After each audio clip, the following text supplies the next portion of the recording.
Authorities in the United States believe that multiple suspects were involved in the New Year's Day attack in New Orleans. At least 15 people were killed and dozens more injured when a man drove a truck at high speed into a crowd of people.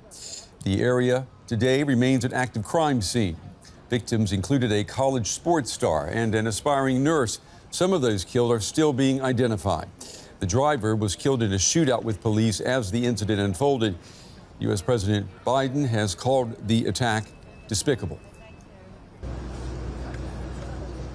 The city of New Orleans is still reeling from the deadly New Year's Day attack. The FBI has named the suspect as Shamsuddin Jabbar, a 42-year-old U.S. citizen from Texas. He ploughed a truck into a crowd of revelers in the city's French Quarter in the early hours of the morning, before being killed in an exchange of gunfire with New Orleans police. Police later found a flag of the so-called Islamic State attached to the truck. The FBI say they are now treating the incident as an act of terrorism, and they do not believe Jabbar acted alone. They are conducting full raids on his Houston home. Jabbar spent 13 years in the US Army, holding several ranks, and had been deployed to Afghanistan. In a YouTube video, Jabbar introduces himself as a property manager and describes how his time in the army shaped his ambition. Those skills and applied them to my career as a real estate agent, where I feel like what really sets me apart from other agents is my ability to be able to, one, be a fierce negotiator. Security concerns remain high in New Orleans as the investigation continues. The city is due to host the country's biggest sporting event, the Super Bowl, in just over a month's time. And we want to go straight now to New Orleans. DW reporter Stefan is there at the scene of this attack. Stefan, do we have any new information about the suspect? Well, not too much, but before we go to the suspect, let me please fill you in just quickly here. So we are here at Canal Street, and if you look at the left of your screen, you see the entrance actually to Bourbon Street. Bourbon Street is still blocked off, as you can see. That will change today. That will be open. We already saw a lot of traffic, sanitary workers, etc., going in there, meaning that this is not an active crime scene anymore. That means that the FBI, the forensic experts sent from Quantico down here, as well as local and state forensic law enforcement teams, they're done with their work. They processed this scene, and that's why it's expected to open soon to the public again. This will happen later today, local time here, or latest tomorrow.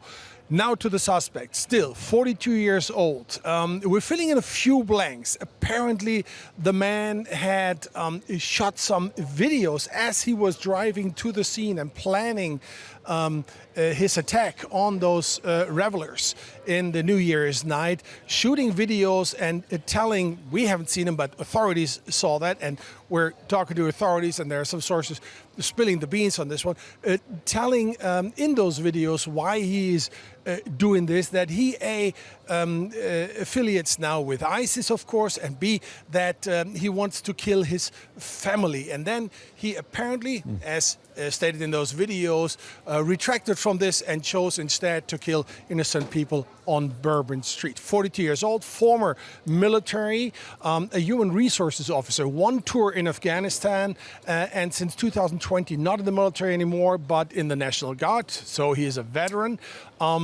And anybody who knew this guy, as from what we can tell, is saying that this behavior, meaning assimilating himself to ISIS, doing this attack, which the FBI classifies as a terrorism attack, is completely out of the picture for him and his demeanor as they know him or knew him. Yeah, I mean, we're getting these details coming in. I want to ask you, though, about what's taking place where you are right now. We know that the football game known as the Sugar Bowl is scheduled to take place today after a 24-hour delay. I mean, that's a major sports event. What are you hearing from the people in New Orleans? Do they think that that decision to go ahead with this game, that's the right decision considering the questions about security?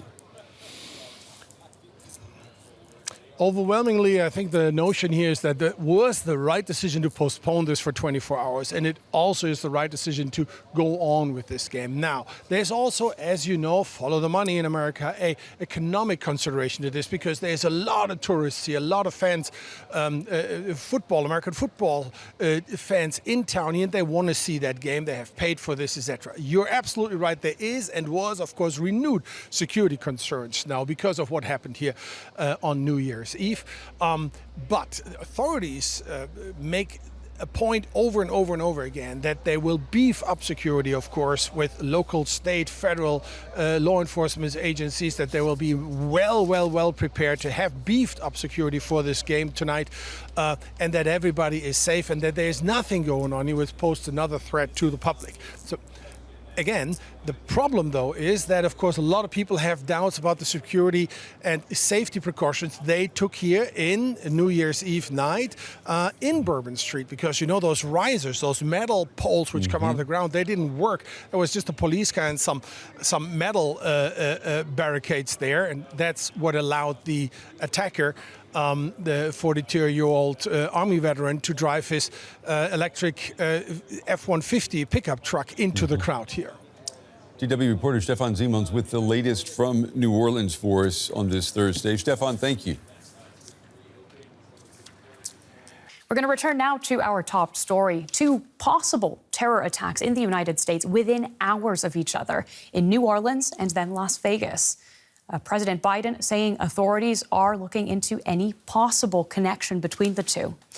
I'd like to bring in Tahir Abbas, the chair of Radicalization Studies at Leiden University in the Netherlands. He joins us today from London. Thank you so much for taking the time to speak with us. What do you think is happening here? Is the timing of these 2 attacks just coincidence? But it's obviously very early to tell. It's a tragic situation, of course. There are suggestions that there may be some links between the 2 events. Certainly that the trucks that were hired were based on using the same app. Now, that doesn't mean anything necessarily, but the timing would suggest that attempts were made to obviously make massive casualties happen. And both tragic situations, really. How significant is it that there hasn't been any claim of responsibility in either case? Well, that is also interesting, because in most cases there is an immediate sense that this is an Islamic State attack.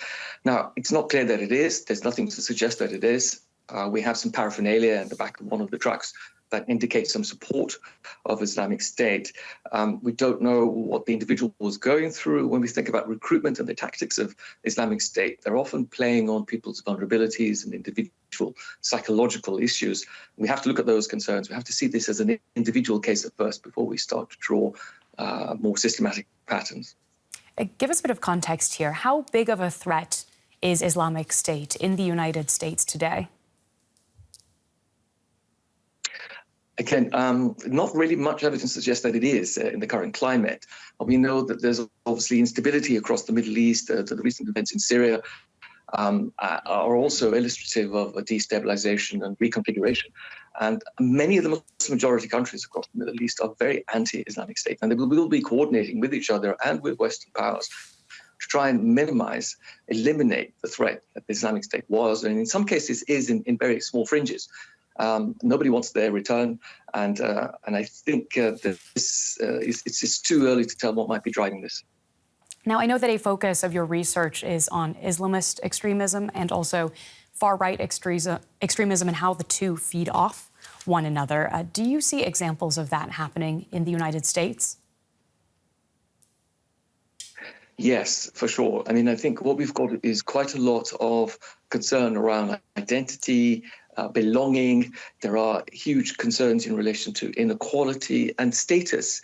And we have, as a sociologist, I talk about ideas of identity and status and individual sense of belonging that is dissipating in the context of fragility and polarization. And people are grabbing onto ideas of sense of self in ways that are much more extreme. And this is for me, the contextual factor that is very important to think about across the global north, but of course, in this case, the US. Now, you've mentioned also with the suspect in the New Orleans attack that it's important to look at the whole picture for this individual.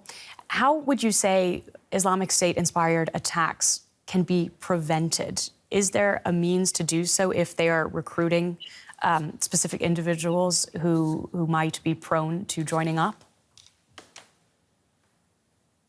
Well, prevention is the major concern that we all have. Countering and preventing these incidences from occurring is really difficult. Sometimes it's like finding a needle in a haystack. There are interventions that can be carried out by various agencies. We have collaboration across different states in terms of information sharing that helps. We have to be vigilant on the ground. We're also sensitive not to overstep our position in terms of reach here, because that can have countering effects too. Now, in this case, again, it's too early to tell if this is a coordinated, systematic attack that's come out of Islamic State. What do you mean by that really exactly? Overreaching and having the possibility of having countering effects? Yeah. Yes, what I mean by that is that if we start to cast the net wide, we draw into that space many more people who are not associated, but just by way of by limited associations through identity, through Islam, or through certain visible practices associated with Islam, because not all Islamism is dangerous by any stretch of the imagination. There is a lot of conservative Muslim behavior that sometimes gets wrapped up under ideas of extremism, and that is unhealthy overall, because it then associates innocent individuals with a terrorist attack, and that can lead to all sorts of problems down the line. Well, thank you so much for joining us today with those insights. It's been great talking to you. That's radicalization scholar Tahir Abbas at Leiden University in the Netherlands.